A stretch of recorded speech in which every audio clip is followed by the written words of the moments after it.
Assalamu alaikum. I am Adnan Shif, faculty member at ComSat Institute of Information Technology, and today is our lecture number 2 regarding the course Cost Accounting.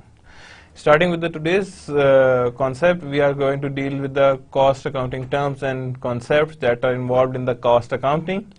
And starting with the lecture, that is the chapter number 2 of the book Horngrain, Cost Accounting by Horngrain by Horngrain Carter, and 14th edition of it. And the second book that we are following in concurrently with it is the Managerial Accounting, 12th edition by Garrison et al. So starting with our topic, today's our topic is an introduction to cost terms and purposes. What cost terms are involved and what are they actually mean? क्या मतलब है उनका, क्या cost terms involve होती हैं, क्या specific terms हैं. जैसे फाइनेंशियल अकाउंटिंग की स्पेसिफिक टर्म्स थी, उसी तरह कॉस्ट अकाउंटिंग की भी स्पेसिफिक टर्म्स हैं और वही स्पेसिफिक टर्म्स हमने यहाँ पे यूज करके इन्हें फर्दर आगे लेके जाना है. The readings that are involved is the chapter number 2, Cost Accounting, the Managerial Emphasis, 14th edition by Horngrain. Chapter number 2, Managerial Accounting, 12th edition by Garrison et al. First of all, starting with the basic cost terminology. कौन सी cost की terminologies हैं और किस तरह cost को define किया जा चुका है. Cost, sacrificed resources to achieve a specific objective. यानी sacrificed जो resources हैं उनको कौन सी हैं और किस तरह से उन्हें specific objectives achieve किए जाते हैं. अगली जो टर्म है that is actual cost, the cost that has incurred, यानी कि जो past में हो चुकी है उसको कहते हैं हम actual cost. Then budgeted cost, जो अभी आपको expected है कि अकर हो but you are not sure. The predicted cost is known as the budgeted cost. जो predicted cost है उसका दूसरा नाम है that is known as budgeted cost. Cost object, anything of interest for which a cost is desired. Anything of interest for which cost is desired. Cost object means anything of interest for which cost is desired. यानी कि जिसके लिए भी हमें cost required है उसे हम कहते हैं that is known as cost object. यानी इस पे कॉस्ट लगनी है, इस पे कॉस्ट हमें चाहिए होगी, तो that is known as cost object. Cost object examples are BMW. कौन सी हैं देखें. Product BMW X5 sports activity vehicle, that is illustration of cost object, जिसपे कॉस्ट लगनी है, जिसपे हमें कॉस्ट रिक्वायर्ड है. Services, dealer support, telephone hotline, कि क्या क्या आपके साथ प्रॉब्लम आ रही है, उसका गाड़ी के साथ क्या क्या इश्यूज हैं, वो सारे के सारे आपने लिखने हैं. That is dealer support, telephone hotline. Project, R&D project on DVD system enhancement. जो भी R&D प्रोजेक्ट हैं उन्हें DVD सिस्टम एनहांसमेंट जो भी इनके अंदर इन्वॉल्व है वो सारे के सारे प्रोजेक्ट्स इसके अंदर इन्वॉल्व होंगे.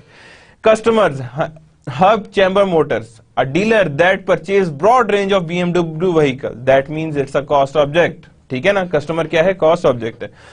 Activity, setting up production machine, that is again a cost object. Department, environmental health and safety. Department क्या है, एनवायरमेंट हेल्थ एंड सेफ्टी. ये सिर्फ कॉस्टिंग का डिपार्टमेंट है, कुछ अर्न करके नहीं दे रहा. Basic cost terminology. Cost accumulation, a collection of cost data in an organised manner. Cost accumulation का क्या मतलब होगा, a collection of cost in an organised manner.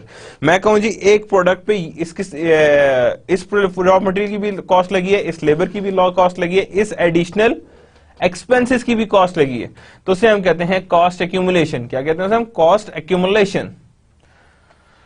Cost assignment, a general term that includes gathering accumulated cost to a cost object. A general term, आम सी term that includes gathering accumulated cost to cost object. This includes tracing accumulated cost with different direct relationship to cost object. यानी आप find करते हो कि ये cost का direct relationship किस किस कॉस्ट ऑब्जेक्ट के साथ एग्जिस्ट कर रहा है. Allocating accumulated cost with an indirect relationship to the cost object. Allocating accumulated costs with an indirect relationship to cost object. यानी कि जो भी accumulated cost allocate हो रही है उसको हम indirect relationship किसके साथ लेके आए, cost object के साथ लेके आए. And then direct and indirect, very important. देखिए अगर मैं यहाँ पे explanation लूं कि what is meant by direct and what is meant by indirect. Direct means जो directly cost हमें नजर आ रही है और इनडायरेक्ट मींस जो हमें एक इनडायरेक्ट मैनर में सामने नजर आ रही है कॉस्ट, उसे कहते हैं हम इनडायरेक्ट कॉस्ट. उसे हम कहते हैं indirect, that means direct and indirect cost. यानी direct cost means when we are going to have a conventionally economically tracked to a cost object, यानी cost object की तरफ जा रहे हैं, and then indirect cost means that is indirectly affected by the cost object. यानी किसको affect कर रहा है indirectly? Cost object को affect कर रहा है. Direct cost can be conventionally and economically tracked to a cost object. यानी कि आप उसे conventional तरीके से, हाँ यार ये चीज इस चीज पे लगी है. Indirect cost जो है वो किसी के थ्रू आ रही होती है, वो किसी चीज के थ्रू पे एग्जिस्ट कर रही होती, कैन नॉट बी कन्वेंशनली और इकोनॉमिकली ट्रेस्ड. उसे आराम से आप देख नहीं सकते to a cost object, to a cost object instead of being traced. यानी उसे हम इजीली ट्रैक नहीं कर सकते और ट्रेस नहीं कर सकते. These cost are allocated to a cost object. ये किससे रिलेट कर जाएंगी? कॉस्ट ऑब्जेक्ट से in a rational and a systematic manner. क्या कहेंगे? In a rational and systematic manner में हम उसे प्रॉपर ट्रेस नहीं कर पाएंगे, लेकिन we can easily find the indirect cost. याद रखिएगा जब भी हम बात करते हैं कॉस्टिंग की, उसमें दो चीजें बहुत इंपॉर्टेंट है, direct cost and indirect cost. Because in दोनों की मैटर या इन दोनों को मेजरमेंट दोनों की डिफरेंट है. That is direct and indirect cost. दोनों को हम सेपरेट मैनर्स के थ्रू मेजर करते हैं.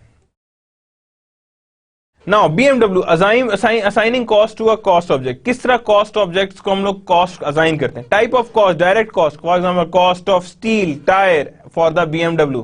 Indirect lease cost for the Sprinter plant and a BMW make the X5 and the other models of the car. यानी बाकी model से भी तो कॉस्ट लग रही है. That is known to be as a indirect cost. उसे क्या कहेंगे हम? कि ये एक इनडायरेक्ट कॉस्ट है जो एग्जिस्ट कर रही. कॉस्ट असाइनमेंट क्या होगी? कॉस्ट ट्रेसिंग है based on material requisition document. किस बेस पे होती है? Based on material requisition document. यानी ये कॉस्ट ट्रेसिंग किस तरह होगा? जो भी हम लोग मटेरियल है उसका रिक्विजिशन के जो डॉक्यूमेंट है, हम इजीली वहां से ये कॉस्ट आइडेंटिफाई कर सकते हैं. Cost allocation, no requisition document. कोई रिक्विजिशन डॉक्यूमेंट नहीं होता, just we know that this cost are involve. अगर मैं यहां पे गौर से बात करूं कि ये वाली जो कॉस्ट है that can easily be done through papers, लेकिन इसकी कॉस्ट की पेपर्स जो है वो सेपरेट आएंगे. इसके कॉस्ट के पेपर्स सेपरेट होंगे, और जब भी इसके कॉस्ट के सेपरेट होंगे पेपर्स, दैट मींस कि यहां पे इन दोनों की कॉस्ट असाइनमेंट जरूर डिफरेंट है. डायरेक्ट कॉस्ट अलग असाइन होती है, इनडायरेक्ट कॉस्ट अलग असाइन होती है, but both are known as cost assignment. क्या कहते हैं उन्हें? Cost assignment. कॉस्ट ऑब्जेक्ट क्या है? That is BMW X5. क्या है वो? BMW X5. Cost examples, direct cost, parts, assembly line in wages, indirect cost, electricity and rent. अब गौर से देखें, अगर मैं इन दोनों में डिफरेंस करना चाहूं तो मैं कहूंगा ये डायरेक्टली प्रोडक्शन में इन्वॉल्व है, डायरेक्टली प्रोडक्शन में इन्वॉल्व है, but that is supportive to production. ये क्या कर रहा है? सपोर्टिव है प्रोडक्शन को लेके. That is supportive to production. वो डायरेक्टली इन द प्रोडक्शन है, that is supportive to production. वो क्या है? सपोर्टिव टू प्रोडक्शन है, और दोनों में इसीलिए डिफरेंस एग्जिस्ट कर रहा है. इसीलिए यहां पे that is part and assembly जो डायरेक्टली प्रोडक्शन या प्रोडक्ट का पार्ट बन जाएंगे, और यहां पे इलेक्ट्रिसिटी और rent that is supportive to production. ये किसको सपोर्ट कर रही हैं? That are actually supporting to production. की जितनी भी प्रोडक्शन हुई है ये उसको सपोर्ट प्रोवाइड कर रहे हैं. Then property tax are also there. अब प्रॉपर्टी टैक्स कोई रिलेशन है प्रोडक्शन के साथ? नहीं, but supporting to the production, कि प्रोडक्शन को वो लाजमी सपोर्ट कर रहे हैं. That is known as property taxes. इसे कहते हैं हम property taxes. That is actually supportive to the taxes, यानी it is supporting to the property and also supporting to the production, यानी ये प्रोडक्शन को सपोर्ट कर रहे हैं. Factors affecting the direct and indirect cost classification. अब यहां पे देखें कौन कौन से फैक्टर्स हैं जो डायरेक्ट और इनडायरेक्ट कॉस्ट को अफेक्ट कर रहे हैं. अब गौर से देखें, ये वाली जो कॉस्ट है या ये वाली जो कॉस्ट है या ये वाली जो कॉस्ट है, इन तीनों का एक फैक्टर है कॉस्ट मटीरियलिटी. क्या कॉस्ट वाकई में लगी है? कॉस्ट वाकई में गई है कि नहीं गई? यानी in terms of its has any presence because of transaction. क्या कोई ट्रांजैक्शन की बेस पे इसमें कोई मटीरियलिटी एग्जिस्ट कर रही है? क्या कोई मटीरियलिटी इसके लेवल पे एग्जिस्ट कर रही है ऑन द बेसिस ऑफ कि भाई मटीरियल. इन अदर वर्ड्स में अगर आप सिर्फ कहोगे मटीरियल क्या मतलब होगा, तो मटीरियल का मतलब ये होता है कि anything that is actually be transmitted, यानी कि ट्रांसफर हो रही है, यानी कि वन पॉइंट से अदर पॉइंट से अनदर पॉइंट. यानी कि आप इजीली उसे देख सकते हैं कि किस पॉइंट पे वो लाई कर रही है, किस जगह पे लाई कर रही है और किस पॉइंट पे वो लाई कर रही है, और उसी की बेस पे हम कॉस्ट मटेरियलिटी इन्वॉल्व करते हैं कि जो भी कॉस्ट हमारी जितनी मटेरियल है उसी की बेस पे हम इन्वॉल्व कर लेते हैं। तो cost materiality is important, means in other words there is a realisable cost, यानी जो एक्चुअली ट्रांजैक्शंस में हमें लॉस हो रहा है उसे हम कहेंगे that is cost materiality. Availability of information gathering technology, means कि कितनी अवेलेबिलिटी ऑफ इंफॉर्मेशन गैदरिंग होनी है। इंफॉर्मेशन गैदरिंग का मतलब यह है कि आपने कितनी इंफॉर्मेशन गैदर कर ली about direct and indirect cost.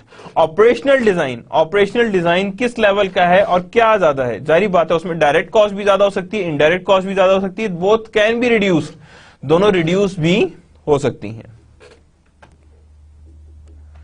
Then there exist a cost behaviour, कुछ तरह की कॉस्ट होती है, डिफरेंट टाइप्स की कॉस्ट होती है। अगर मैं यहां पे बात करूं तो एक कहलाती है फिक्स्ड कॉस्ट और एक कहलाती है वेरिएबल कॉस्ट और एक कहलाती है average cost. And fixed cost plus variable cost equals to total cost, equals to total cost. Variable cost, any cost that in total proportion into the change in the related level of activity or value, means to say कि change in related activity और value जो है वो आपके पास या सामने आ जाए। means to say जो total in proportion है in change in the related level of activity और volume, कि जितनी प्रोडक्शन बढ़ रही है, जितनी एक्टिविटी बढ़ रही है, एक कॉस्ट बढ़ रही है या कम हो रही है, उसका मतलब क्या होता है, that is known as variable cost. उसे हम क्या कहते हैं, that is known as variable cost, कि जो भी हमारे पास कॉस्ट आ रही है that is actually of the variable cost, यानी वेरिएबल कॉस्ट के साथ वो अरेंज हो रही है। Fixed cost that remains unchanged with the level of activity, कोई भी एक्टिविटी का लेवल है, फिक्स्ड कॉस्ट चेंज ना हो, दैट इज नोन एज, जो कॉस्ट चेंज ना हो उसे हम कहते हैं that is known as fixed cost, यानी जो भी एक्टिविटी होगी फिक्स्ड कॉस्ट कभी भी चेंज नहीं होगी, जो भी कॉस्ट है वो आपके सामने नजर आ रही होगी। Costs are fixed or variable only with respect to the specific activity at a given time period. किसी specific activity के हिसाब से हम कहेंगे कि that is cost is fixed or variable, but for a specific time period. Long term पे तो may be cost भी fixed cost भी fixed ना रहे, क्योंकि आपने additional plant लेना पड़ता है, लेकिन for a specific time period you can say that this is a fixed cost and this is the variable cost, यानी ये दोनों variables और fixed cost manage हो सकती हैं। Cost behavior continued. Next thing, variable cost are constant at per unit basis. क्या मतलब होगा इस पर यूनिट बेसिस का, कि यानी इस पर यूनिट बेसिस पे वो कांस्टेंट रहेगी। If a product takes 5 pound of material for each, that means कि ये 5 पॉइंट तो सेम रहेगा ना, it stays same per unit, वो सेम रहेगा per unit regardless of the 1, 10 और 1000 यूनिट प्रोड्यूस, जितने मर्जी यूनिट्स प्रोड्यूस करो, याद रखना ये 5 पाउंड सेम रहेगा, 5 पॉइंट्स में कोई भी चेंज नहीं आएगा। 5 पाउंड्स में अगर कोई चेंज आ रहा होगा तो that could easily be done. If product takes 5 pounds of material each, it stays same per unit regardless of 1, 10 and 1000 units are produced. Fixed cost change inversely with the level of production. अब क्या होता है वहां पे, तो क्या हो रहा है, विद प्रोडक्शन इंक्रीज कर रहे हैं, लेकिन इसका चेंज रिवर्स होता है। अब चेंज कैसे रिवर्स होता है, अगर मैं कहता हूं कि यार सपोज फॉर एग्जांपल एक मेरे पास जो यूनिट था वो था मशीनरी परचेज की, that is of price of rupees this much, 1 lakh, and machinery is there, and this machinery can produce 100 units maximum. कितने यूनिट्स प्रोड्यूस कर सकती है वो, 100 मैक्सिमम यूनिट्स देन वो प्रोड्यूस कर सकती है। And if 100 units are getting to be produced, तो पर यूनिट क्या कॉस्ट निकलेगी, तो कोई भी हो सकती है। मैं कहता हूं ये मशीनरी से हम स्टार्ट में सिर्फ 50 यूनिट्स बनवाते हैं, तो जब बेचने जाऊंगा तो कितने की पड़ेगी, that means 1 lakh divided by 50, तो ये ऑलमोस्ट कितनी बन जाएगी आपके पास, ऑलमोस्ट 2000 पर यूनिट। लेकिन जैसे ही मैं इसकी प्रोडक्शन 50 से 60 यूनिट्स पे लेके जाऊंगा, 60 या 70 यूनिट्स पे, तो क्या होगा, 1 लाख किस पे डिवाइड होना शुरू हो जाएगा, that is on 70।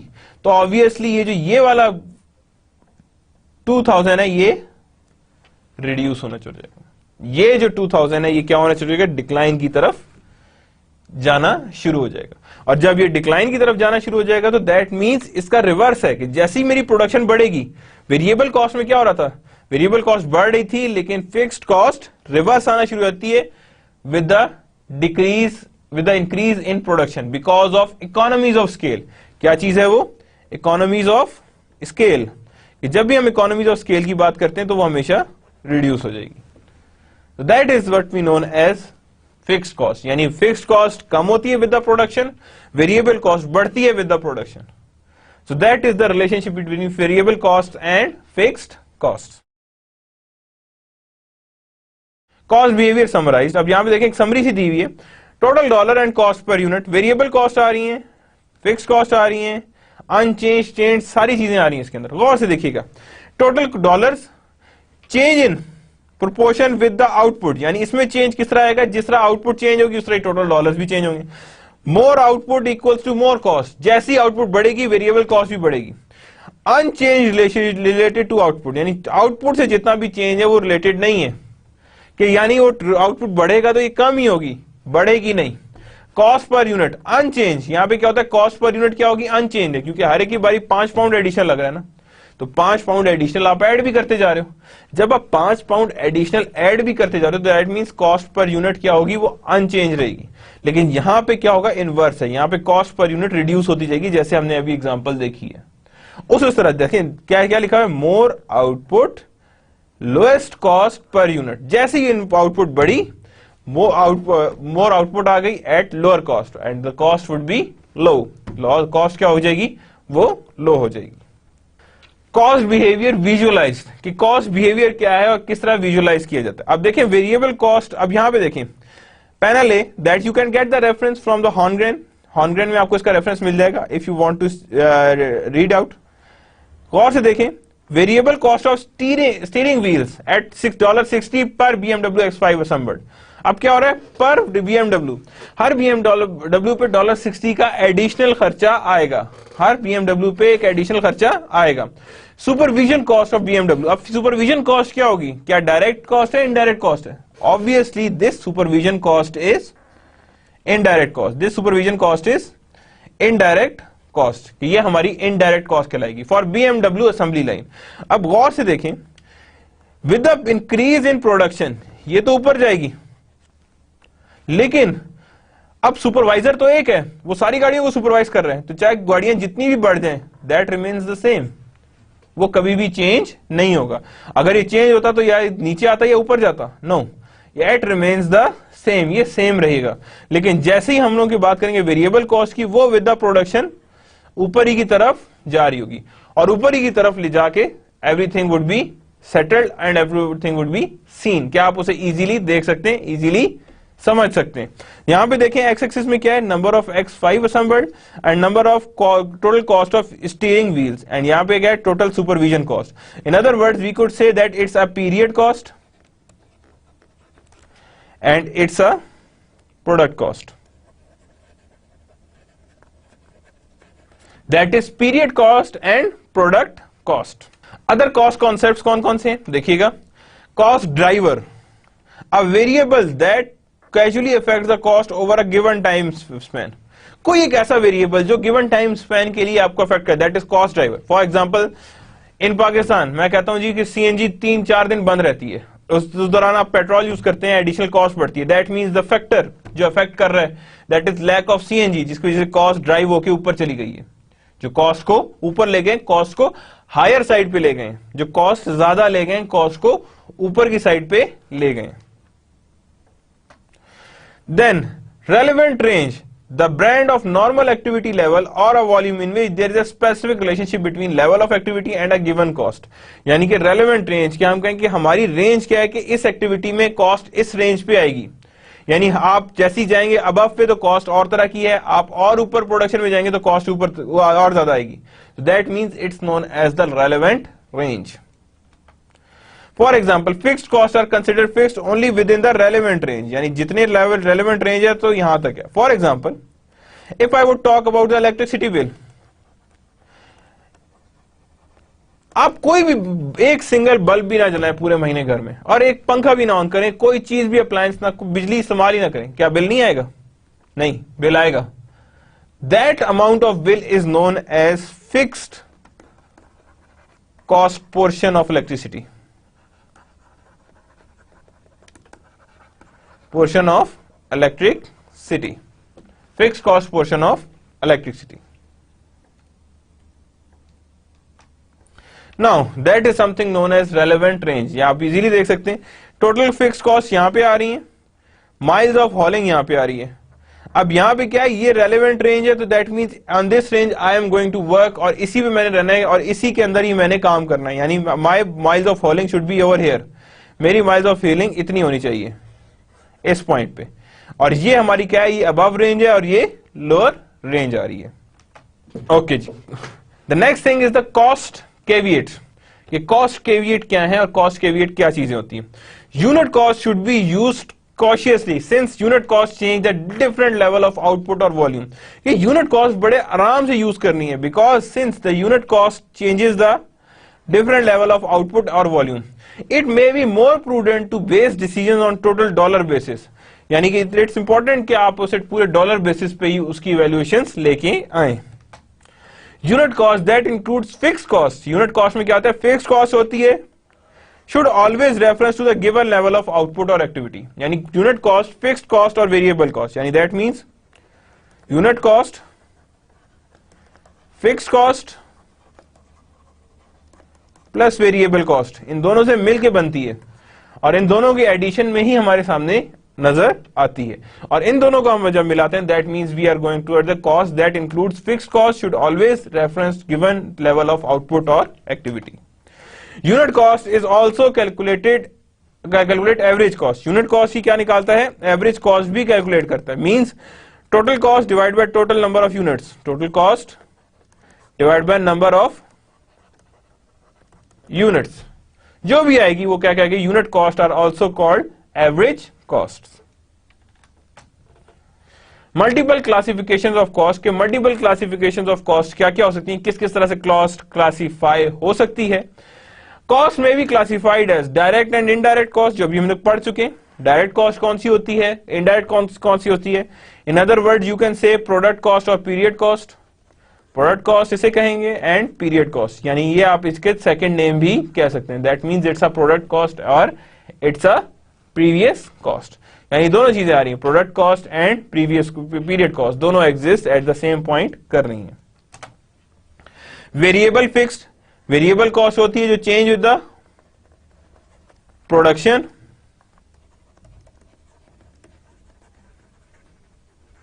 And remain unchange with production.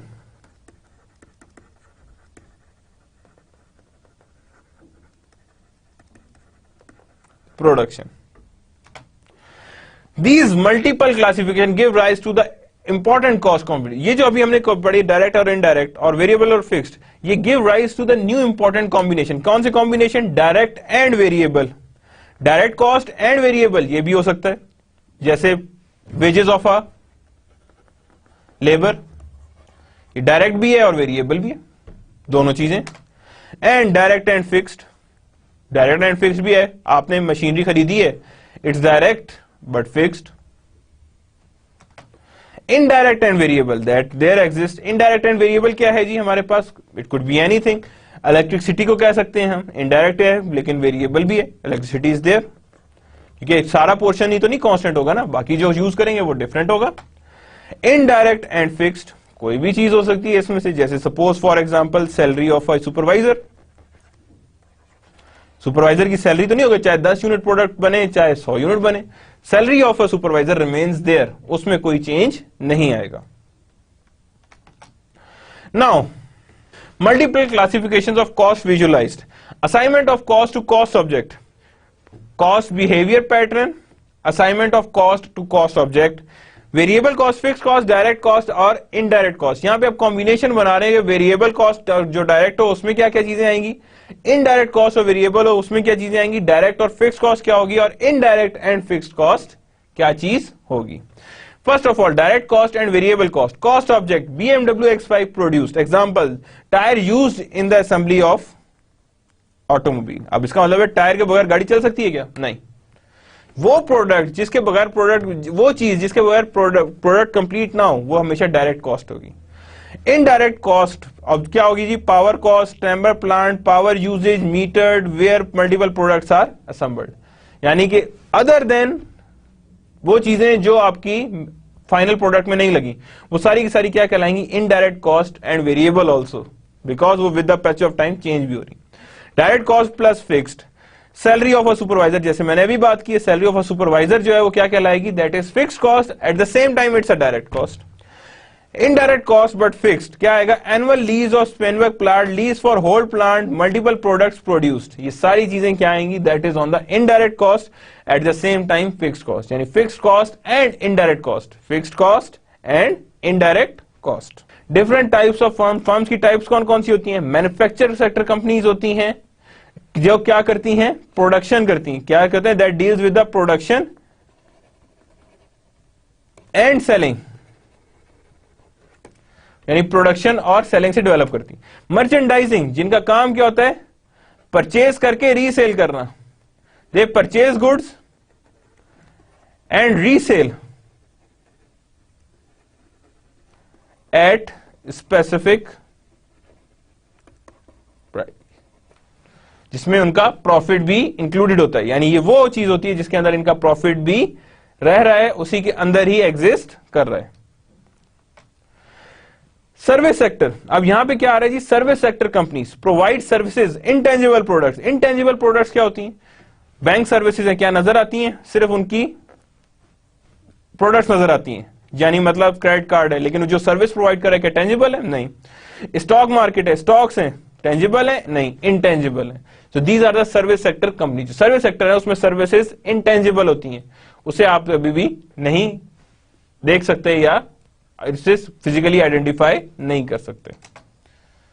Then types of manufacturing inventories कौन कौन सी होती हैं? डायरेक्ट मटेरियल, जो डायरेक्ट मटेरियल है, in BMW steel is direct material, steel is direct material, कि जो भी हमारे पास स्टील लग रहा है उसे हम क्या कहेंगे? That is known as direct material.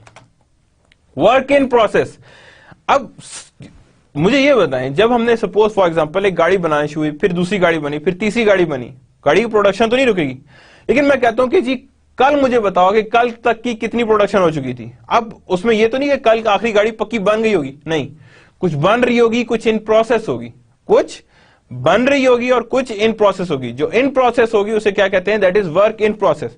Product started but not yet completed, often abbreviated as work in process. जो प्रोडक्ट स्टार्ट हो गया हो लेकिन अभी तक कंप्लीट ना हुआ, उसे क्या कहते हैं? Work in process. क्या कहते हैं उसे हम? वर्क इन प्रोसेस या वर्क इन प्रोग्रेस, यानी कि जो भी हमारा वर्क है वो इन प्रोग्रेस है। फिनिश गुड्स, नेक्स्ट क्या चीज होती है मैन्युफैक्चरिंग इन्वेंट्रीज में? फिनिश गुड्स, यानी ये तीनों चीजें मिलकर हमारे पास क्या आती हैं? Inventories. When we are going to find the inventory balance, किस चीज का फाइंड करना? Inventory balance. तो क्या क्या चीजें ऐड होंगी? Direct material, work in process and finish goods. इन तीनों को जब मैं ऐड करूंगा तो मेरे पास आएगा इन्वेंट्री का बैलेंस, जो मैं उठा के कहां लिखूंगा? On your balance sheet. कहां लिखूंगा मैं उसे? बैलेंस शीट में लिखूंगा। Types of product cost also known as inventoriable cost. क्या कहते हैं उसे हम?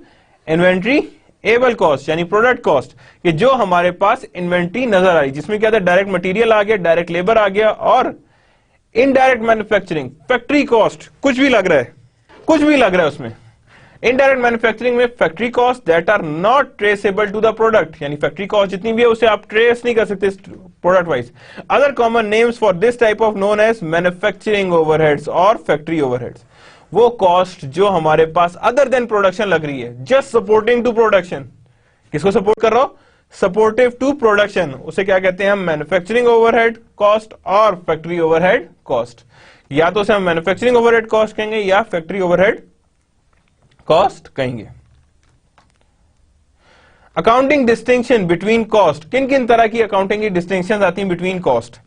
First of all, inventoriable cost, production cost, product cost, manufacturing cost. These cost are capitalised as asset inventory until they are sold and transferred to cost of goods sold. Inventoriable cost जितनी भी होगी वो सारी क्या आती है, inventory होती है, और जब तक वो सेल होकर ट्रांसफर नहीं हो जाती तब तक कॉस्ट ऑफ गुड्स सोल्ड में नहीं जाती, तब तक वो कैपिटलाइज नहीं होती। जिसमें क्या क्या इन्वॉल्व होता है, again direct material, work in process, finish goods, ये तीनों चीजें इसके अंदर इन्वॉल्व होती हैं। Period cost have no future value and are expensed as incurred, यानी जिनकी हमारे पास कोई फ्यूचर वैल्यू नहीं होती और जैसे ही वो इनकर होते हैं हम इनकर कर लेते हैं। जैसे मैनेजमेंट की सारी टीम रखी हुई है, उससे आपने सैलरी देनी है, चाहे आप एक प्रोडक्ट भी ना परचेज करें या एक प्रोडक्ट भी आप सेल ना करें, you have to develop a period cost, जब आपने हर सूरत पीरियड कॉस्ट को ही लेके आना है। Cash flows, the cost of goods manufactured and the cost of goods sold section of an income statement are the accounting representation of actual flow of cost and through production system। जितनी भी हम cost पढ़ेंगे, जितने type की cost पढ़ेंगे, याद रखिएगा उसका एंड रिजल्ट जो हमारे पास आएगा वो कॉस्ट ऑफ गुड्स सोल्ड का बैलेंस आएगा। और पूरी की पूरी कॉस्ट जो सिर्फ बैलेंस शीट में इतनी सी, उसकी इनकम स्टेटमेंट में उसकी इतनी सी रिप्रेजेंटेशन होती है कि वो जो cost of goods sold statement या कॉस्ट ऑफ गुड्स सोल्ड का अकाउंट है वो थ्रू कॉस्ट निकलता है। वो किसके थ्रू निकलता है, थ्रू कॉस्ट, कि जितनी भी रहेगी वो सारी की सारी कॉस्ट इसी के थ्रू एग्जिस्ट करेगी। Note the importance of inventory account in the following accounting report and in the cash flow chart, यानी कि इंपॉर्टेंस होनी चाहिए इन्वेंट्री अकाउंट। इन्वेंट्री अकाउंट भी कॉस्ट अकाउंटिंग को यूज करके बनेगी और अकाउंटिंग रिपोर्ट्स भी कॉस्ट अकाउंटिंग को यूज करते बनेगी। Without that you can't show the cash flow charts. अब यहां पे देखें ये पूरी कैश फ्लो को विजुअलाइज कर रहे हैं कि कैश फ्लो किस तरह का होता है। अब गौर से देखिए, इन्वेंट्रीएबल कॉस्ट, कौन कौन सी इन्वेंट्रीएबल कॉस्ट है, direct material purchased, direct manufacturing labour और फैक्ट्री ओवरहेड्स, इसे कहते हैं इन्वेंट्रीएबल कॉस्ट। ये सारी की सारी जो है वो डायरेक्ट लेबर है, और जब हम इन तीनों को ऐड करते हैं तो उसे हम कहते हैं that is known as conversion cost. क्या कहते हैं उसे, कन्वर्जन कॉस्ट। और जब सिर्फ हम इसको ऐड करते हैं, यानी कि सिर्फ इन दोनों को ऐड करते हैं, तो that is known as prime cost. क्या कहते हैं उसे हम, प्राइम कॉस्ट। और यहां पे हम उसे चीजें लेते हैं, और जब इन दोनों को हम कहते हैं that means we are getting with the conversion cost. और जब तीनों को ऐड करते हैं तो that is known as manufacturing cost. क्या कहते हैं उसे हम, मैन्युफैक्चरिंग कॉस्ट। बिगिनिंग इन्वेंट्री कितनी है जी, 11,000 की। कितने की है वो, 11,000 की।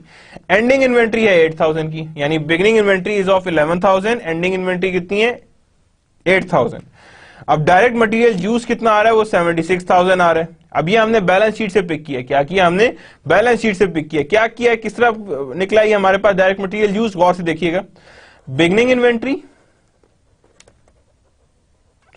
Plus purchases done during the year, purchases done during the year, less ending inventory. तो जो हमारे पास आंसर आएगा उसे हम कहेंगे डायरेक्ट मटेरियल यूज्ड। क्या कहेंगे उसे हम, डायरेक्ट मटेरियल यूज्ड। इसी तरह हमारे पास वर्क इन प्रोसेस में बिगिनिंग प्लस जितना भी गुड्स ट्रांसफर हुई है माइनस एंडिंग, फिनिश गुड्स हुई है beginning plus ending balance of previous year inventory minus ending year of this year inventory. उसके बाद जो लास्ट स्टेप आता है वो हमारे पास क्या आता है, that is related to revenue. Revenue कितना आ रहा है, 210। कॉस्ट ऑफ गुड्स सोल्ड कितनी हुई है, 108 इक्वल ग्रॉस मार्जिन कितना आ रहा है, 102, यानी ग्रॉस प्रॉफिट कितना है, इतना। R&D कॉस्ट कितनी निकली, 70,000। जितनी भी कॉस्ट निकली हमने उसमें से निकाल दिए, और जो हमारे पास बची है टोटल इक्वल ऑपरेटिंग इनकम वो कितनी आ रही है, दैट इज रिलेटेड ऑलमोस्ट 32,000। कितनी है वो, 32,000 इज आर ऑपरेटिंग इनकम, यानी ये हमारी ऑपरेटिंग इनकम एग्जिस्ट कर रही है। That is known as operating income, कि ये हमारे ऑपरेशन से डील कर रही है। Now cost of goods manufactured, now we are making the statement. अब याद रखिएगा स्टेटमेंट बड़े ध्यान से बनानी है। Statement we can't make it in a just one go. Cost of goods manufactured is actually a method of cost of goods sold statement. Cost of goods sold statement से ही पहले ही हमारे पास क्या आता है, cost of goods manufactured। इसके अंदर क्या क्या चीजें होती हैं याद रखिएगा। सबसे पहले लिख रहा हूं direct material, direct labour, factory overheads. इन सारों को जब आप मैं ऐड करता हूं तो मेरे पास आती है टोटल मैन्युफैक्चरिंग कॉस्ट। क्या आती है मेरे पास, टोटल मैन्युफैक्चरिंग कॉस्ट। फिर मैं क्या करता हूं, adding work in process inventory beginning, work in process beginning. उसके बाद कहता हूं जी कॉस्ट ऑफ गुड्स मैन्युफैक्चर्ड, क्या कहता हूं उसे मैं, कॉस्ट ऑफ गुड्स मैन्युफैक्चर्ड, और लेस एंडिंग करता हूं, साथ ही क्या करता हूं, less ending inventory of work in process, ending inventory of work in process. Direct material में क्या क्या चीजें आनी, गौर से देखिएगा, purchases 11,000, purchases of direct material during the year वो ऐड किए, कॉस्ट अवेलेबल फॉर यूज इतनी है, एंडिंग माइनस की तो direct material used, direct labour जो है वो एज इट इज लिख दी है, मैन्युफैक्चरिंग ओवरहेड सारे ऐड किए, तो हमारे पास आंसर क्या है टोटल मैन्युफैक्चरिंग कॉस्ट का, that is 20,000। Manufacture cost incurred during 2009, कितनी इनकर हुई है 2009 में, 1,05,000। बिगनिंग वर्क इन प्रोसेस, उसमें क्या किया हमने, ऐड कर दिए total manufacturing cost account for, यानी जितना हम अकाउंट फॉर कर चुके हैं मैन्युफैक्चरिंग कॉस्ट जितनी, देखिए मैं वर्क इन प्रोसेस में कोई चीज लगा रहा हूं तो इट्स अंडरस्टूड कि वहां पे मैं पैसा फेंक रहा हूं, जब मैं पैसा वहां डाल रहा हूं तो इसका मतलब है total manufacturing cost to be accounted for. जैसे ही मैंने लेस किया एंडिंग इन्वेंट्री तो मेरे पास क्या आ गया, कॉस्ट ऑफ गुड्स मैन्युफैक्चर्ड, क्या कहेंगे उसे, cost of goods manufactured, that is after the total manufacturing cost to be account for. कितनी मैन्युफैक्चरिंग कॉस्ट में एलोकेट कर सकता हूं जिसपे हमारे पास ओवरऑल क्या आ रही है, मैन्युफैक्चरिंग हो रही है। जब उसमें से एंडिंग वर्क इन प्रोसेस जो इनकम्प्लीट गुड्स थे माइनस कर दिए तो जाहिर बात है पीछे बचा हुआ क्या हुआ, कॉस्ट ऑफ गुड्स मैन्युफैक्चर्ड, तो वही हमने निकाला है कॉस्ट ऑफ गुड्स मैन्युफैक्चर्ड। अब यहां देखिए मल्टीपल स्टेप्स इनकम स्टेटमेंट जो हमें चाहिए होती है, गौर से देखिएगा, ये रेवेन्यू है minus cost of goods sold, उसने अलग अलग सारा कुछ लिख दिया। जब कॉस्ट ऑफ गुड्स अलग अलग लिखे तो उसके पास कितनी है cost of goods sold, 1,08,000, minus किया तो ग्रॉस प्रॉफिट आ गया हमारे पास। ऑपरेटिंग कॉस्ट उसने 70,000 रखी, 70,000 माइनस किया तो क्या आ गया हमारे पास, ऑपरेटिंग इनकम, जिसे हम इन अदर वर्ड्स क्या भी कहते हैं, EBIT, earning before interest and taxes, क्या कहते हैं उसे हम, earning before interest and taxes, तो वो हमारे पास आ रही है, दैट इज नोन एज 32,000, उसे क्या कहते हैं हम, 32,000। नाउ अदर कॉस्ट कंसिडरेशन, कि और किस किस तरह की कॉस्ट है जो कंसिडरेशन में लाना जरूरी है, जिन्हें कंसिडर करना मस्ट है।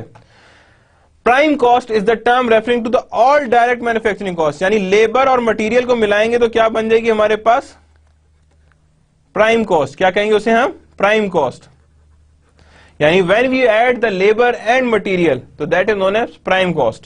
conversion cost referring to the direct labor and factory overhead, जो आपके मटेरियल को कन्वर्ट करे तो उसे हम कहते हैं material conversion cost.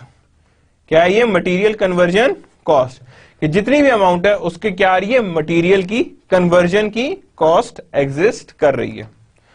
Over time labour cost is considered to be part of overheads, यानी कि आप लेबर से एडिशनल वर्क का एडिशनल आवर्स काम कराएंगे तो याद रखिएगा आप उसे एडिशनल पे करेंगे, लेकिन वो पे जो है वो डायरेक्ट कॉस्ट में नहीं आएगी बल्कि किस में आएगी, ओवरहेड्स में आएगी, due to inability to precise know the true cause of these cost. यानी आपको नहीं पता कि आप एडिशनल आवर में क्या करा रहे हो, लेकिन जो भी करा रहे हो आप उसे किस में डालोगे, ओवरहेड्स में डालोगे जब भी आप ओवर टाइम की कॉस्ट निकालोगे।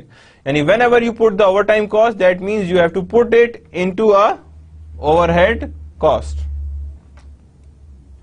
Difference definition of cost of different application, pricing and product mix decision, you may use super cost approach, comprehensive। अब what if I'm talking about the super cost approach, अगर super cost approach की बात करें तो super cost approach is something in which we are going to have a decision regarding price, जिसमें हम चाह रहे होंगे कि cost minimum नजर आए हमें, ताकि हम minimum price रख के maximum market reap out कर लें, यानी maximum market achieve कर सकें।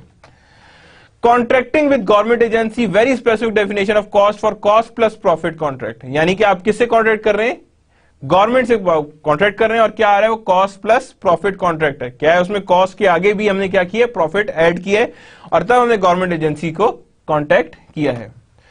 Preparing external use financial statement, क्या करें हम, preparing external use financial statement, GAAP driven product cost only, यानी कि प्रोडक्ट्स यूज करें एक्सटर्नल यूज को फॉर फाइनेंशियल स्टेटमेंट, यानी फाइनेंशियल स्टेटमेंट जो एक्सटर्नल यूज के लिए बनी थी उसको यूज करें as a driven product cost only. Research and development cost, depreciation, design cost, product cost, production cost, marketing cost, distribution cost, customer service cost. अब ये क्या है, ये सारी वैल्यू चेन है, गौर से देखें वैल्यू चेन है, different definition of cost for different application. अब यहां से लेके यहां तक की जो कॉस्ट है उसे हम क्या कह रहे हैं, product cost for pricing and product decision, इसे कहते हैं हम प्रोडक्ट कॉस्ट। और इसे हम कहेंगे product cost reimbursement under government agency, कि हम गवर्नमेंट से कितना लेंगे, इस अमाउंट का हम लोगों ने रीइंबर्समेंट चार्ज करनी है, कि जितनी भी अमाउंट हमारे सामने नजर आ रही है। 3 common features of cost accounting and cost management. Calculate the cost of product, services and any other cost object. यानी क्या करता है, calculating the cost of products, services and other cost object, कि जो भी कॉस्ट ऑफ प्रोडक्ट है, जो भी कॉस्ट ऑफ सर्विस है एंड अदर कॉस्ट ऑब्जेक्ट है, ये सारों को कैलकुलेट कर रही होती है। Obtaining information for planning and control and performance evaluation, obtaining information for planning and control, क्या करें, प्लानिंग एंड कंट्रोल के लिए इंफॉर्मेशन ऐड करें, एंड परफॉर्मेंस इवैल्यूएशन, क्या चीज दूसरी, परफॉर्मेंस इवैल्यूएशन, जिसको हमने सामने रख के ही बात करनी है। Analysing the relevant information for making decision, क्या करें, analysing relevant information for making decisions. Cost categories, now we are moving towards the cost category, कि what are the cost categories that exist, किस किस तरह की कॉस्ट कैटेगरी एग्जिस्ट करती है। Association with cost object. Cost object is anything in which management wants to collect the accumulated cost. In which the manager wants to collect or accumulate cost. यानी जिसके बारे में मैनेजमेंट कॉस्ट accumulate करना चाहती है या कॉस्ट कलेक्ट करना चाहती है। Reaction to change in activity, यानी कि मे बी रिएक्शन आए चेंज इन एक्टिविटी में, वो भी कॉस्ट है। Classification on the financial statement, आपने फाइनेंशियल स्टेटमेंट में क्लासिफाई करना पड़ता है कॉस्ट कैटेगरीज को, कि कॉस्ट किस किस किस्म की हैं, वो सारी की सारी इंफॉर्मेशन को आपको कैटेगराइज करना पड़ता है। Now association with cost object, की कॉस्ट ऑब्जेक्ट से हम क्या करेंगे, एसोसिएट करेंगे। Direct traceable to a cost object, क्या करेंगे, direct traceable to cost object, यानी कि आपने क्या करना है, कॉस्ट ऑब्जेक्ट के जब जो भी चीज होगी उसे क्या कहेंगे हम, वो डायरेक्ट होगा, यानी जिसे हम कॉस्ट ऑब्जेक्ट से ट्रेस कर लें। इनडायरेक्ट, नॉन कॉन्वेंशनली और practically traceable to a cost object, हम डायरेक्ट नहीं कह सकते कि हाँ जी this cost is related to this cost is related to this, no, हम उसे इनडायरेक्ट करेंगे। अच्छा इस चीज पे कॉस्ट लगी, इसका मतलब है इसकी प्राइसेस भी हाई होंगी।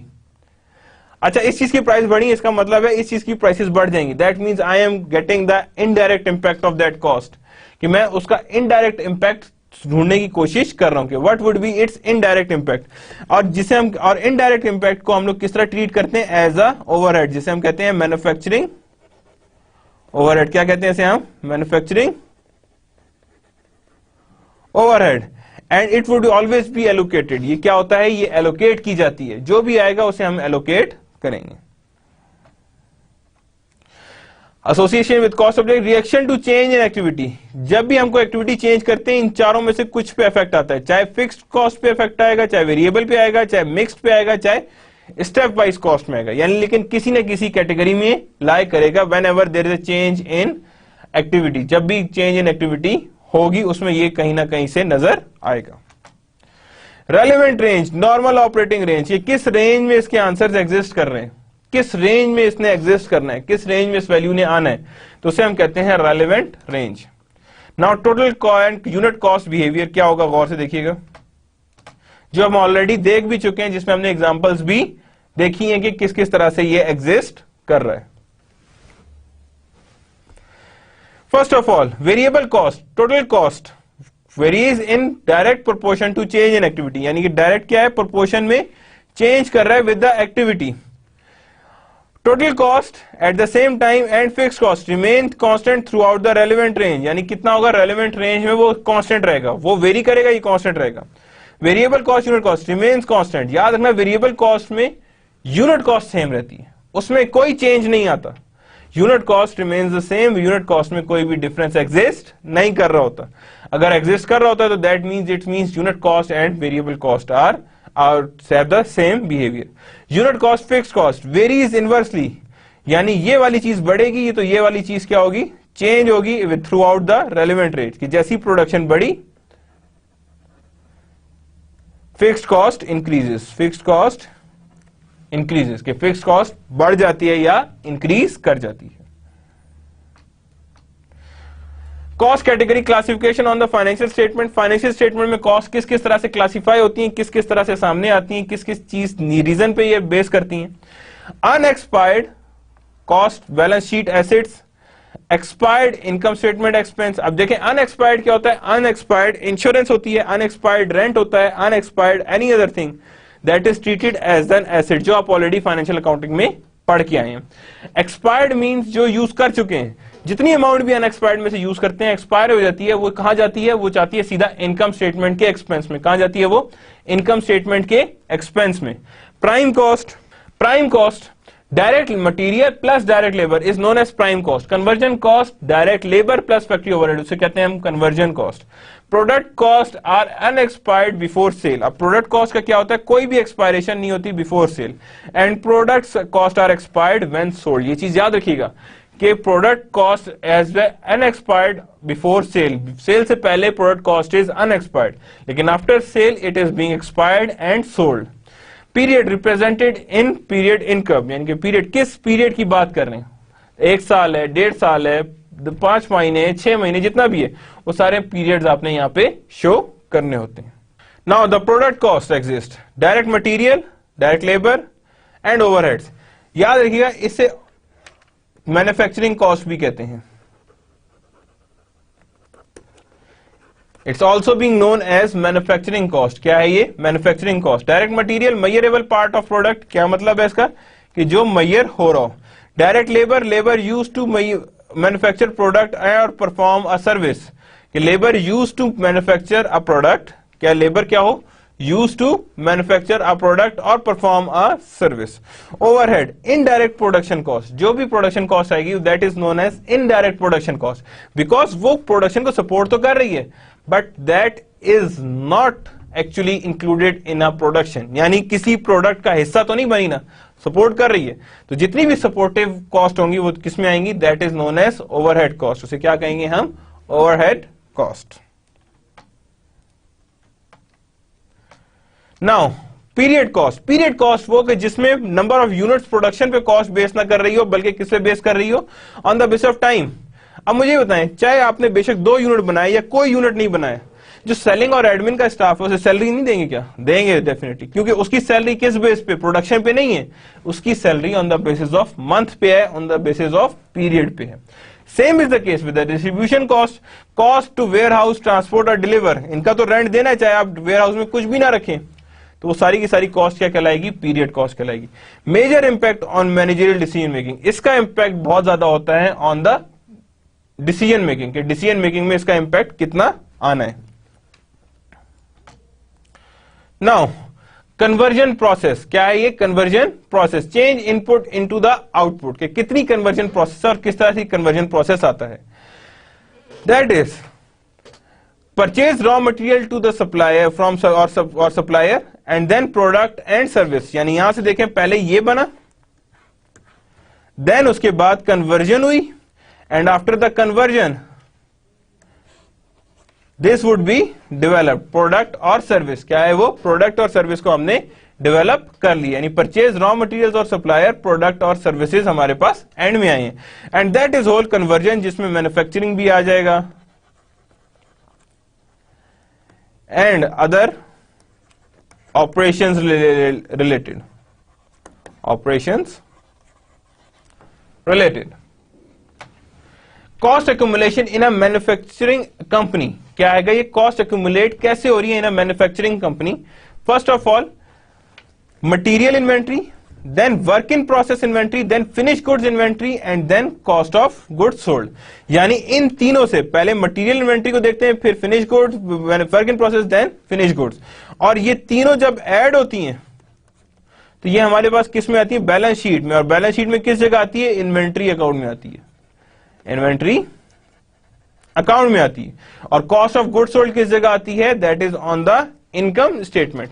Means direct material, work in process, finish goods मिल के तीनों किस में आती हैं, इन्वेंट्री में आती हैं, एंडिंग बैलेंस। और इन तीनों को जब यूज करते हैं तो हमारे पास, या प्लस माइनस करते हैं बिगनिंग एंडिंग को, तो हमारे पास क्या आती है, कॉस्ट ऑफ गुड्स सोल्ड, क्या आती है हमारे पास, cost of goods sold. Now the product cost direct, product cost सबसे पहले direct, conventionally and economically traced to cost object, conventionally trace भी हो रहा है and then direct labour to manufacture a product और परफॉर्म अ सर्विस। क्या करें जी? टू मैन्युफैक्चर अ प्रोडक्ट और परफॉर्म अ सर्विस, यानी कि या तो प्रोडक्ट मैन्युफैक्चरिंग के लिए हो या सर्विसेज प्रोवाइड करनी हो। Includes wages paid to the direct labour employ and production bonuses and payroll taxes, these are all included into the direct labour. कि वेजेस जो पे की गई हैं एम्प्लॉइज को और जो पेरोल टैक्सेस हैं वो सारी की सारी चीजें इसमें इन्वॉल्व होती हैं। May includes holiday and vacation pay and insurance retirement benefit, these are all included into the direct labor। ये सारी चीजें किसमें इंक्लूड होती हैं? डायरेक्ट लेबर में इंक्लूड होती हैं। Now product cost, overhead, indirect production cost. क्या है ये? ओवरहेड कॉस्ट को क्या कहते हैं? Indirect production cost. Fringe benefit, it can not be easily trace to the product. क्या है ये? It can not be easily trace to the product, ये आराम से प्रोडक्ट के साथ ट्रेस ना हो रहा हो। Overtime it is due to the random scheduling and cost of quality, prevention cost, appraisal cost and failure cost. ये सारी की सारी क्या है? कॉस्ट ऑफ क्वालिटी की। ये सारी की सारी कॉस्ट आप बियर करते हैं just to increase the quality. किसको इंक्रीज करने के लिए? क्वालिटी को इंक्रीज या इंप्रूव करने के लिए हम इन कॉस्ट का इंतजाम करते हैं। तो that means overheads and cost of quality, यानी these are the things on which the product cost have the indirect nature. Product cost behaviour, अब गौर से देखिएगा यहां पे क्या बिहेवियर आ रहे हैं। डायरेक्ट मटेरियल क्या है? वेरिएबल है, लेबर वेरिएबल है। अब ये तीनों चीजें that exist on the 3 points कि वेरिएबल भी हो सकते हैं ओवरहेड्स, फिक्स भी हो सकते हैं ओवरहेड्स, मिक्स भी हो सकते हैं। Mix means having both characteristics, means fixed and variable, means fixed and variable. वो सारी की सारी किसमें आ जाती है? That is product cost behaviour के। जो भी प्रोडक्ट कॉस्ट का बिहेवियर है वो यहां पे इजीली नजर आता है। Now the overhead cost allocation, की how we are going to allocate the cost in overheads. Assign indirect cost to one और मोर कॉस्ट ऑब्जेक्ट। क्या करें? असाइन करें इनडायरेक्ट कॉस्ट टू वन और मोर ऑब्जेक्ट की जितनी भी कॉस्ट असाइन करनी है वन और मोर कॉस्ट ऑब्जेक्ट को असाइन करें। To determine full absorption cost GAAP, यानी कि पहला काम क्या है जी एलोकेशन के लिए कि हमने ऑब्जर्व करना है गैप को। टू मोटिवेट मैनेजमेंट, यानी कि हम यहां पे करेंगे to compare alternative course of action for planning, control and decision making. Alternative course of action for planning, controlling and decision making. Allocation process should be rational and systematic. Allocation process क्या होगा? Should be rational and systematic. क्या आपने एक चीज को system के through ही allocate करना है, विदाउट सिस्टम आपने उसे एलोकेट नहीं करना है, बिकॉज विदाउट सिस्टम आप एलोकेट करेंगे then there is a problem. Allocating overheads actual versus normal. अब यहां पे क्या हो रहा है? एलोकेशन ऑफ क्या है जी? एलोकेशन हमेशा याद रखिएगा, एक्चुअल एंड नॉर्मल में जो डिफरेंस आएगा उसे कहेंगे ओवरहेड एलोकेशन। अब गौर से देखिएगा एक्चुअल कॉस्ट कितनी है? मैंने डायरेक्ट मटेरियल, लेबर, ओवरहेड, तीनों में क्या आ रही है? ये एक्चुअली लिखा हुआ है। नॉर्मल कॉस्ट में भी ये दोनों एक्चुअल मिल जाएंगे, लेकिन ये आपको साल के आखिर या महीने के आखिर में मिलेगा। तो इससे आपको क्या करना पड़ता है? You have to estimate the overhead rate. क्या करना पड़ता है? हमें एस्टिमेट करना पड़ता है ओवरहेड रेट को, और जो भी वो एस्टिमेट हो रहा था ओवरहेड रेट, उसी को हम यूज करके ओवरऑल सॉल्यूशंस आइडेंटिफाई कर लेते हैं। प्री डिटरमिन्ड ओवरहेड रेट के ऑलरेडी आपने खर्चे नहीं पता, लेकिन खर्चों के हिसाब से आपने एक प्री डिटरमिन्ड ओवरहेड रेट रख लिया कि हाँ जी तकरीबन 10-15% तो इसको सपोर्ट में ही निकल जाएंगे। तो दैट मींस टोटल कॉस्ट का 10-15% is the overhead rate, predetermined overhead rate. क्या कहते हैं उसे हम? Predetermined overhead rate. Allow overhead to be assign, क्या करेंगे? अलाउ करेंगे ओवरहेड के वो आके असाइन हो जाए। ड्यूरिंग द पीरियड, जिस पीरियड की बात हो रही है। कंपनसेट फॉर फ्लक्चुएशन, फ्लक्चुएशन जितनी आ रही है उसके लिए कंपनसेट करें, आइदर इन मॉनेटरी टर्म और इन नॉन मॉनेटरी टर्म। या तो मॉनेटरी टर्म में होगा या फिर वो नॉन मॉनेटरी टर्म में होगा। In activity level that do not affect the fixed overhead, यानी कि जो भी एक्टिविटी लेवल है that does not affect the fixed overhead, यानी कि कोई भी ऐसी एक्टिविटी जिसमें फिक्स्ड ओवरहेड्स इन्वॉल्व ना हो, तो उसमें अब क्या होगा? कंपनसेट किया जाता है फॉर द फ्लक्चुएशन। किसके लिए कंपनसेट किया जाता है? फॉर द फ्लक्चुएशन की जो भी फ्लक्चुएशन आई है उसके हिसाब से आपने इसे फिक्स करा दिया। Now there exist a questions. When we talk about a questions, first of all, what is the difference between अब फिक्स्ड एंड वेरिएबल कॉस्ट, किसकी बात करेंगे? फिक्स्ड एंड वेरिएबल कॉस्ट की हम बात करेंगे। व्हाट फिक्स्ड कॉस्ट और वेरिएबल कॉस्ट का सबसे पहला डिफरेंस क्या है? That it doesn't change with the production. Variable cost change हो जाएगी, production cost change, variable cost change हो जाएगी, फिक्स्ड कॉस्ट चेंज नहीं होगी। तो first difference is that variable cost changes with the production, fixed cost doesn't change with the production, whereas cost per unit variable cost increases but cost of per unit for fixed cost decreases because of economies of scale। किसकी वजह से? economies of scale की वजह से ये हमारे पास differ कर जाएगी। What are the three components of product cost? Product cost के three components कौन कौन से हैं? First of all, direct material, direct labor and factory overheads। factory overheads, so these are the three components of the product cost। ये क्या हैं? three components हैं for the product cost कि product cost कितनी होनी चाहिए, कैसे होनी चाहिए और किस तरह वर्क करनी चाहिए। What are three inventory accounts for the manufacturing company? कौन कौन से अकाउंट से? first one, direct material, direct labor and factory overheads।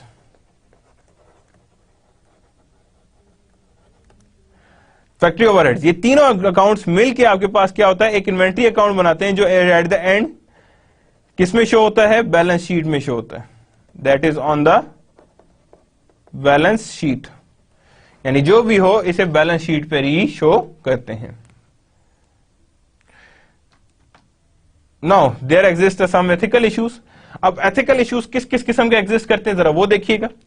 Expired cost not on the balance sheet. क्या मतलब वो एक्सपायर्ड कॉस्ट का? एक कॉस्ट जिसका वजूद ना रहे, एक कॉस्ट जिसका वजूद ना रहे। फॉर एग्जाम्पल, मशीन थी, डेप्रिशिएट करते गए, मशीन बेच दी, तो उसकी क्या डेप्रिसिएशन के अकाउंट का मतलब है? नहीं, उसकी डेप्रिसिएशन के अकाउंट का मतलब नहीं है। That should not be on the balance sheet, के बैलेंस शीट में उसे होना जरूरी नहीं है। प्रोडक्ट कॉस्ट नॉट इन्वेंट्री, यानी कि प्रोडक्ट कॉस्ट पीरियड कॉस्ट निकालने हैं, लेकिन inventory is not a period cost, it's a product cost, because वो तीनों डायरेक्ट मटेरियल और वर्क इन प्रोसेस और साथ ही फिनिश गुड्स। अच्छा, लास्ट स्लाइड में हमने लिखा है कौन से तीन अकाउंट से, तो हम क्या कहेंगे? डायरेक्ट मटेरियल,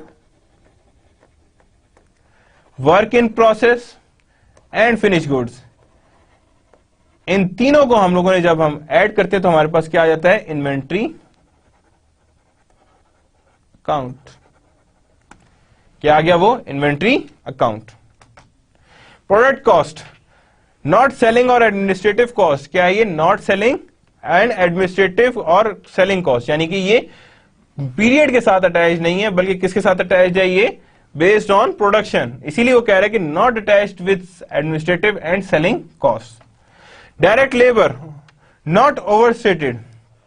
मैं कहूं जी डायरेक्ट लेबर जो है वो 30,000 की आई है, मैं लिखूं 60,000, दैट मींस मैंने डायरेक्ट लेबर क्या किया है? ओवरस्टेट किया है, and that's an ethical issue. Overstate करने से क्या होगा? कॉस्ट ऑफ गुड्स सोल्ड ज्यादा आएगी, कॉस्ट ऑफ गुड्स सोल्ड ज्यादा आएगी तो इनकम एट द एंड कम शो होगी, कम इनकम होगी तो टैक्स बचेगा। In other words it is known as tax avoidance. क्या कहते हैं इसे हम?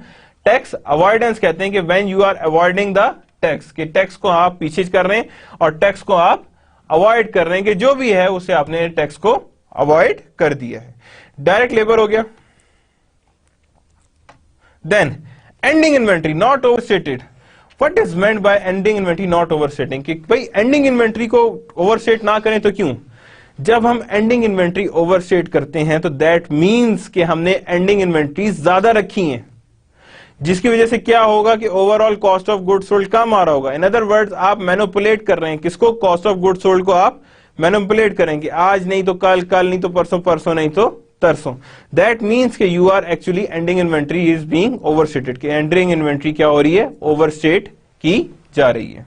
Now, this is the end of our lecture number 2. What we have discussed today is the basic cost concept. First, we have to be very clear what is the product cost and what would be the period cost. What is the direct cost? What is the indirect cost? What is the fixed cost? What is the variable cost? And how we find the total cost. So you remember that fixed cost plus variable cost is always be equal to the overall total cost, और total cost को हम use करते हैं। Then we have also studied how we have maintained the statement of cost of goods manufactured, कि मैंने किस तरह statement बनाई है कॉस्ट ऑफ गुड्स मैन्युफैक्चर्ड की। सबसे पहली चीज क्या आई थी उसमें, डायरेक्ट मटेरियल आया था, देन हमारे पास चीज आई थी डायरेक्ट लेबर आया था, देन फैक्ट्री ओवरहेड्स आए थे। फैक्ट्री ओवरहेड्स के बाद हमने क्या किया था, beginning work in process add की थी, तो उसके बाद हमारे पास जो आंसर आया था उसे हमने क्या कहा था, cost of goods manufacture, cost of goods to be transferred और टू बी अकाउंटेड फॉर। फिर लेस किया था work in process ending inventory, तो जो मेरे पास रिजल्ट आया था कॉस्ट ऑफ गुड्स मैन्युफैक्चर्ड आया था। इफ इसके बाद मैं क्या करता, मैं माइनस कर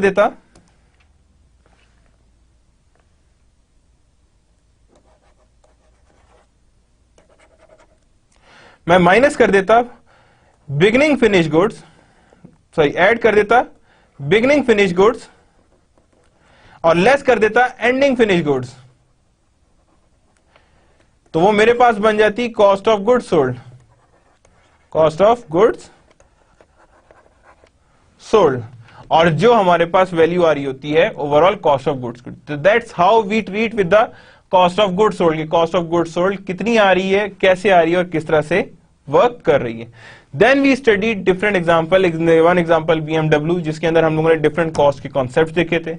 then we have move towards के how this cost being treated in terms of direct and indirect cost, and then we have calculated ke how the economies of scale is used and how fixed and variable cost be accumulated, यानी fixed और variable cost किस तरह से accumulate की जाती हैं। So today is that end of the lecture number 2. We have completed 2 chapters of that book. Readings are being assigned to you before, so that's the end of this lecture number 2. Inshallah, that would be the basis of our next topic. The next topic would be the cost volume profit analysis, जो हम लोगों ने start करना है, जिसमें maximum जो हमारे पास चीज आएगी वो न्यूमेरिक्स आएगा, because from that day the theory would be the more major part of the chapter, but now we are moving towards the some technical part of that chapter, कि जैसे ही हम लोग technical part पे आएंगे तो we would do more of numerics and many other things. So that's the end of the today's lecture. Allah Hafiz.